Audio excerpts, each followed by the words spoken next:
நீங்க பாக்குற இந்த சின்ன ஒரு கல்லு தான் நேச்சுரல் வயாகரான்னு சொன்னா உங்களால நம்ப முடியுதா? இந்த நேச்சுரல் வயாகரா ஏன் கோல்டை விட எக்ஸ்பென்ஸா இருக்கு?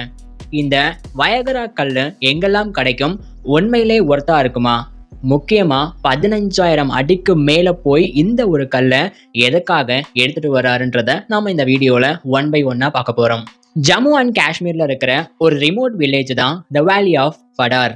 பட் இந்த வில்லேஜ்லயே ஒரே ஒருத்தர் மனோகர் லால் அப்படின்றவர் மட்டும்தான் ஷிலாஜிட் அப்படின்ற பிளாக் ராக் நேச்சுரல் வயாகராவை எடுக்கிறதுக்கு ஒரு மலை மேல ஏறுவாராம். இவர் மட்டும் ஏன் ஏறுறாருன்னு அவர்கிட்டயே போய் கேட்கும்போது அவர் சொன்ன ஆன்சர், இந்த மலை மேல யாருமே ஏற மாட்டாங்க இதை எடுக்கிறதுக்கு, ஏன்னா இந்த மலை அவ்வளவு டேஞ்சரானது. மனோகர்லால் வீட்டுல இருந்து ஹிமாலயாஸ்க்கு கீழே உள்ள பீர் பஞ்சல் ரீஜனுக்கு போனோம்னா, அதாவது நடந்து மட்டும்தான் போக முடியும். அங்க போனோம்னா கிட்டத்தட்ட 2ல இருந்து 3 நாள் கிட்ட ஆகும். ஆனா இதுல ஆச்சரியப்பட்டு பார்க்க வேண்டிய விஷயம் என்னன்னா, இவங்க போறது கிட்டத்தட்ட 12,000 அடிக்கும் மேல. ஏன்னா அங்கதான் ஹிமாலயாஸ்ல ஹை லாட்டிடியூட்ல இந்த ஷிலாஜிட் அப்படின்ற பிளாக் ராக் அவைலபிளா இருக்கும். பட் இந்த கல்லு இங்க மட்டும்தான் இருக்குமான்னு கேட்டா அதுதான் இல்ல.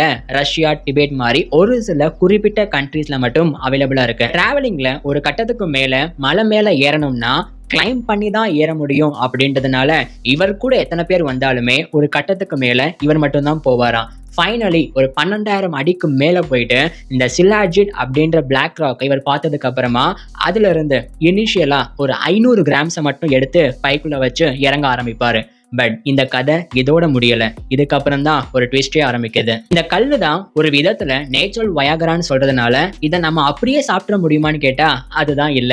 அதனாலதான் அவர் இந்த கல்லை குறிப்பா வாட்டர்ல போட்டு நல்லா பாயில் பண்ணி தண்ணி, அழுக்கு, கல்லு அப்படின்னு 3 வகையா பிரிச்சதுக்கு அப்புறமா அதை நல்லா ஃபில்டர் பண்ணிட்டு அதுல ஒரு சில நேச்சுரல் இன்கிரீடியன்ஸ், ஃபார் எக்ஸாம்பிள் ஹனியை சேர்க்கும் போது ஒரு ஹார்டான பேஸ்ட் கன்சிஸ்டன்சில இந்த ஷிலாஜிட் ராக் மாறும். இப்போ இந்த நேச்சுரல் வயாகரா ஏன் கோல்டை விட எக்ஸ்பென்ஸ் அப்படின்றத தெரிஞ்சுக்க போறீங்க. ஷிலாஜிட் ஒரு ஆயுர்வேதிக் மெடிசன். இந்தியால குறிப்பா 3000 ஆண்டுகளுக்கு முன்னாடில இருந்து இது அவைலபிளா இருக்கு. இந்த ஷிலாஜிட் ரொம்ப லிமிடெட் குவான்டிட்டிஸ்ல ஒரு சில ஹை ரீஜன்ஸ்ல மட்டும்தான் அவைலபிளா இருக்குமாம். அதனாலேயே ஆயுர்வேதிக்ல இந்த ஷிலாஜிட்ல மினரல்ஸ், நியூட்ரிஷன், முக்கியமா இன்ஃபெர்டிலிட்டி ப்ராப்ளமுக்கு இதை ஒரு மெடிசனா பயன்படுத்துறாங்க. ஆனா நேச்சுரல் வயாகரான்னு இதை ஏன் சொல்றாங்கன்னா, இதை சாப்பிட்றதுனால ஸ்பெர்ம் கவுண்ட் அண்ட் டெஸ்டோன் லெவல்லாம் இன்க்ரீஸ் ஆகுது.